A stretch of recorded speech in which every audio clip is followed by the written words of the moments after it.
ગૃહમંત્રી અમિત શાહ કે જેઓ સર્કિટ હાઉસથી રવાના થયા છે, આજે તેમણે પોતાનું ઉમેદવારી પત્ર ભર્યું અને ત્યારબાદ તેમણે મીડિયા સાથે વાતચીત કરી। પરંતુ આપ જે દ્રશ્યો જોઈ રહ્યા છો, હવે તેઓ સર્કિટ હાઉસથી રવાના થયા। વિશે વધુ જાણકારી માટે સંવાદદાતા હિરેન રાજગુરુ ફોન લાઈન પર। જી હિરેન।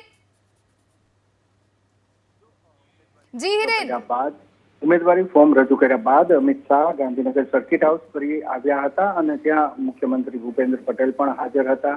આ ઉપરાંત ભારતીય જનતા પાર્ટીએ જેમને લોકસભા બેઠકના પ્રભારી બનાવ્યા છે, મયંક નાયક રાજ્યસભાના સાંસદ છે, એ પણ ઉપસ્થિત હતા। મંત્રી જગદીશ વિશ્વકર્મા હાજર હતા। આ ઉપરાંત ઋષિકેશ પટેલ પણ અહીંયા હાજર હતા। અમિતભાઈ શાહે કેટલાક મંત્રીઓ સાથે 1-to-1 બેઠક કરી હોવાની માહિતી હાલ સામે આવી છે અને અહીંયા ભોજન માટે તમામ લોકો એકત્રિત થયા હતા। એ ભોજન લીધા બાદ અને અમુક લોકોને જેની સાથે ચર્ચા કરવાની હતી, અમિત શાહે તેમની સાથે ચર્ચા કર્યા બાદ તેઓ અત્યારે નીકળ્યા છે સર્કિટ હાઉસથી। હવે તેઓ ત્યાં અમદાવાદ ખાતે જશે અને અમદાવાદથી પછી સીધા તેઓ રાજસ્થાન જવા માટે રવાના થશે। જે પ્રકારે માહિતી હાલ મળી રહી છે એ મુજબ અમદાવાદ એરપોર્ટ જશે અને ત્યાંથી હેલિકોપ્ટરના માધ્યમથી તેઓ સીધા રવાના થશે રાજસ્થાન જવા માટે।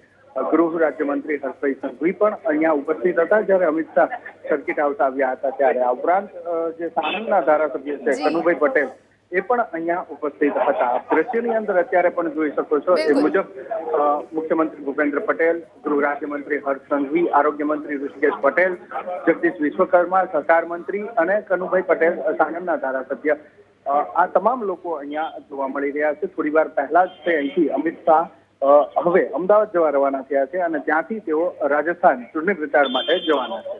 આભાર હિરેન, જાણકારી આપવા માટે।